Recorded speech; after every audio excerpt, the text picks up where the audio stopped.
The movie begins in the city of Chicago. Dr. Allister, the head of the university laboratory and the supervisor of the project, gives an inspiring speech. He talks about his dream of a better future thanks to their new invention and says he truly believes they will overcome any risks to make it work no matter the cost. Because he is so excited, he brings the first prototype to the lab without running a backup test or even knowing if it actually works. He explains that the machine will run on water, since water is made of 2 parts hydrogen and 1 part oxygen. At the same time, Eddie, a student specializing in mechanical engineering, has been working on the university's new project. His goal is to build a hydrogen reactor capable of turning water into an extremely powerful source of energy. Dr. Allister begins showing the team how hydrogen could be used in everyday life. He passionately defends hydrogen, saying it is a very clean energy source and can be burned safely when needed in the lab. The team eagerly waits to test the new machine, but the experiment disappoints them when the device fails to work. Despite the frustration, Eddie does not give up. He goes back home and swears he will keep trying no matter how difficult it gets. Eventually his persistence pays off. In the next attempt, the machine finally works. Eddie returns to the university lab with the new prototype, and the team gathers to test the successful version. This time the machine runs perfectly without any problems. The achievement fills his colleagues with excitement, and they throw a big celebration for him. Eddie thanks everyone for believing in him.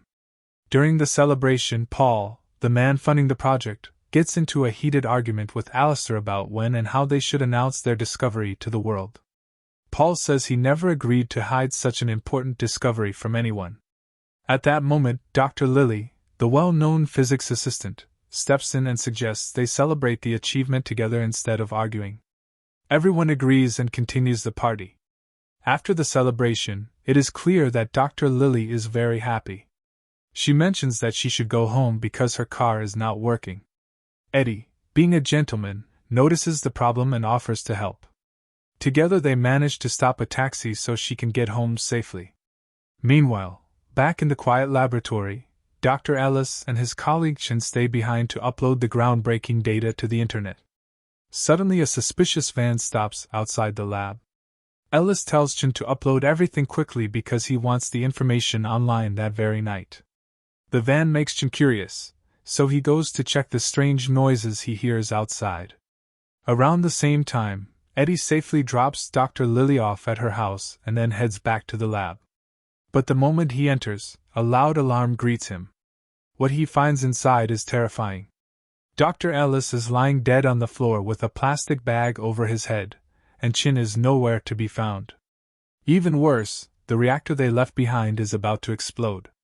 Without wasting a second, Eddie grabs his bike and escapes the lab as fast as he can, riding as far away as possible. At the same time, the men inside the white van finish their sinister mission and remotely detonate the lab. The massive explosion completely destroys the building and damages 8 nearby residential buildings. Eddie barely survives the shockwave, but he is still alive. After the disaster, Eddie calls Paul and tells him about the horrifying incident. Paul stands at a distance in silence, watching the tall flames that have destroyed the project, a project that once symbolized a great hope for him. At dawn, chaos begins as firefighters, police officers, and reporters arrive at the scene. Everyone wants to know the truth behind the disaster. Eddie comes forward and tells the reporters what happened. Soon after, FBI agent Ford arrives and starts his investigation, ordering everyone to stay away from the area. Later, Eddie and Lily receive a fax from Chen asking for all the documents. But Lily immediately feels that someone is trying to frame her. She tells Eddie the fax cannot be from Chen because the handwriting looks different. At the same time, Ford visits Paul to question him about the accident and about Eddie's background, especially since Eddie had previously dropped out of school. Ford also accuses Chen of espionage and says that the fax sent to Lily has now placed her on the suspect list. Ford then goes to Eddie's house to search it. There he finds various tools and parts related to the reactor, and the investigation continues until they discover evidence that makes Eddie a suspect. Later that night, Paul drives out of his garage where Eddie and Lily are waiting for him. Paul asks them about the evidence that was supposedly found in their homes, but they both deny having anything to do with it. Paul advises them to hire a lawyer and turn themselves in to the police. But Eddie, who wants to uncover the truth, refuses. Instead, he decides to go into hiding at the house of his old girlfriend, Maggie. Then, while Eddie and Lily were sitting in a restaurant, they suddenly saw their pictures on the TV in a wanted alert. Realizing the danger, Eddie quickly came up with a plan. He told Lily to buy train tickets so they could go to the observatory where Maggie works. He sent her ahead in a taxi and promised he would catch up with her before the train left. After Lily left, someone in the restaurant recognized Eddie and called the police. In seconds, the quiet place turned into a scene full of chaos, and Eddie found himself running from the police. Officer Ford and the FBI agents were alerted, and the situation quickly became more intense. Eddie tried to escape by running toward a drawbridge. Using quick thinking, he managed to cause the officer chasing him to fall into the river. Eddie then tried to crawl underneath the bridge while the FBI ordered it to be closed immediately. But Eddie grabbed a metal rod and jammed it into the bridge mechanism to buy himself some time. At the last moment, he slipped under the bridge before it fully closed, escaping without the officers noticing. The chase continued until he spotted a garbage truck approaching. He jumped onto it and rode away from the area. Meanwhile, at the crowded train station, Lily was waiting nervously, searching for Eddie among the people. He arrived at the last second and boarded the train just before it departed. Together they traveled to the place where Maggie works. When Maggie heard Eddie's story and realized he was innocent in the lab incident, she welcomed them warmly. The next day brought a major development. Agent Ford and another FBI agent named Doyle attended an important meeting with several high-ranking officials. During the meeting, Paul, who was under investigation, gave his statement to the committee and claimed that all the government money he received had been used for the benefit of the country. However, the FBI was still suspicious of his claims. Authorities increased surveillance around Paul's house and intensified their investigation. One day Paul went to the research facilities of C-Systems, a place that had been visited by several well-known figures from the committee and even the FBI. Despite their efforts, investigators had not been able to uncover the activities happening inside. During an important meeting with Lyman, the head of research at C-Systems, Paul assured him that everything was under control and swore he would capture Eddie before the end of the day. At this point it became clear that C-Systems had stolen the reactor but still could not get it to work. The situation grew even more complicated when it was revealed that Paul was the mastermind secretly helping C-Systems. Their discussion was suddenly interrupted by a phone call from Eddie, who was calling from a public phone. Before the conversation ended, the FBI managed to trace Eddie's location and the chase began again. The police tracked Eddie to the observatory. In a moment of urgency, he grabbed Lily and the two of them started a frantic escape. They ran all the way to the rooftop while a police officer chased them closely. Suddenly a helicopter from C-Systems Research arrived and eliminated the officer. In the chaos, Eddie took advantage of the moment and grabbed the fallen officer's weapon. Then he and Lily rushed down the stairs while the police continued pursuing them. Outside they spotted a police motorcycle standing in the snow. They jumped on it and sped away from their pursuers. When the dangerous helicopter caught up with them, they abandoned the motorcycle and placed the bag on the accelerator so it would keep moving as a distraction. Eddie and Lily then slipped into an abandoned house to rest and warm up. After eating something, Eddie went to check the garage to see if there was anything useful. At the same time, Ford and Doyle went to Paul's house to question him about his last phone call with Eddie. Paul kept insisting that he had advised Eddie and Lily to turn themselves in to the police. But the agents confronted him about his suspicious financial activities and his use of both public and secret accounts. They warned him that misleading the FBI is a crime. They also told him that Eddie and Lily had now become the main suspects in the murder of a police officer. The next day Paul angrily confronted Lyman about his decision to kill the officer. Paul said he never intended to frame Eddie for the crime. But Lyman believed Eddie had become a threat because he had seen too much and was no longer needed. Paul disagreed, because he believed Eddie was the only person capable of making the machine work. Meanwhile, back at the abandoned house, Eddie was working hard trying to fix a broken car. Suddenly their quiet moment was interrupted by two hired killers. Eddie returned inside the house and managed to overpower one of them using a shotgun. But the second attacker suddenly jumped him and began choking him. Lily quickly stepped in and struck the attacker until he collapsed unconscious. The two of them then escaped once again. At sunrise, Eddie and Lily came up with a very clever plan. They sent Paul a bouquet of flowers with a hidden coded message inside revealing the location of their next meeting. During a tense meeting at the museum, Paul appeared in front of Eddie and Lily and admitted that he was the mastermind behind the entire plan. He offered Eddie a deal: help him finish the reactor, and he could return to his normal life. Paul insisted that the experiment still needed to be completed and told Eddie to simply do his work, and everything would be resolved. But when Eddie refused the offer, Paul left him in the hands of his men.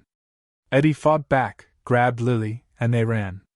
The chase eventually led them to an aircraft exhibition where Eddie tried to hide Lily inside an opening in one of the planes. Unfortunately, she was captured. Even though Eddie managed to climb onto a plane and escape, he was forced to watch as Lily was taken away. He memorized the license plate number of the car that kidnapped her and decided to follow it. At the Sea Systems Research Laboratories, Lily was introduced to the team, including Chin, who had previously been kidnapped. The team demanded that Lily and Chin continue the work, but Lily firmly refused.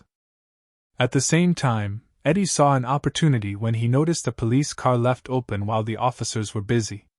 He quickly took advantage of the moment, got inside, and used the police resources to find the license plate number of the car that kidnapped Lily.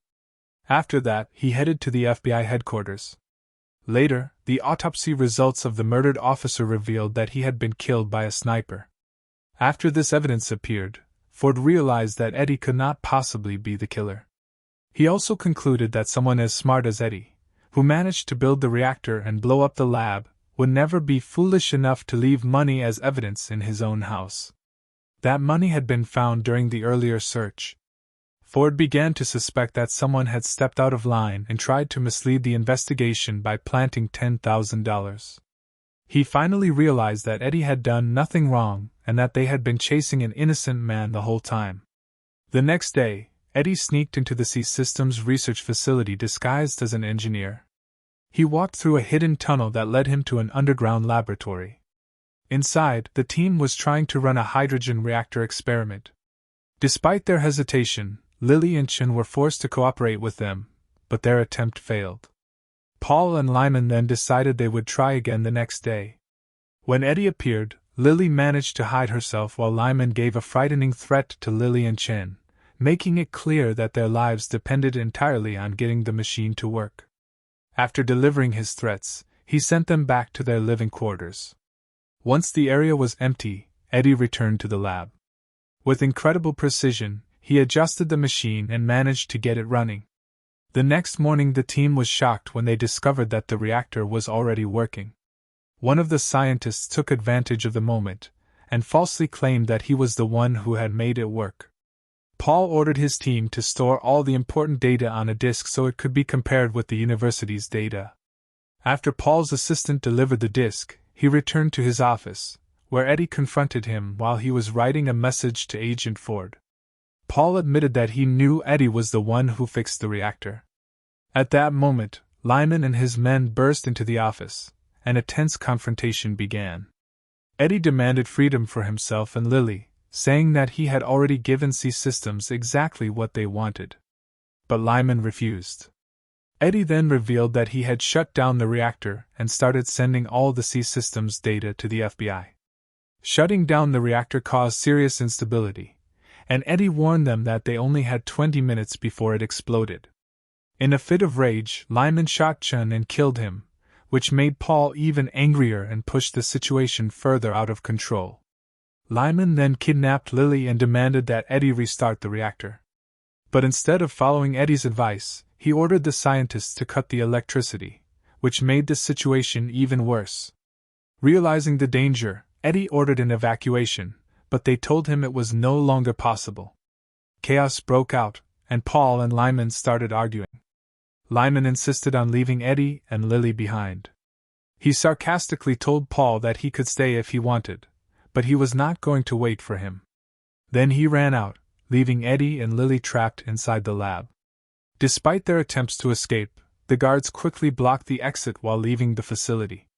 But thanks to Eddie's intelligence, he and Lily managed to find another way out, only to be stopped by a locked door. At the same time, Paul and Lyman were heading toward the elevator. Lyman's sarcastic comments about Paul's retirement became the final straw, and Paul snapped. He attacked Lyman and killed him. In the last thing he did before leaving, Paul unlocked the door, giving Eddie and Lily a chance to escape. Eddie and Lily ran toward the elevator and barely managed to reach it. Two of Lyman's men tried to ambush Eddie, but he managed to fight them off. One of them regained consciousness and started fighting Eddie again.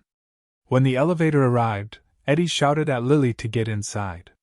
With one quick and powerful strike against his opponent, Eddie jumped onto the moving elevator and managed to grab hold of it. Their escape came at the perfect moment.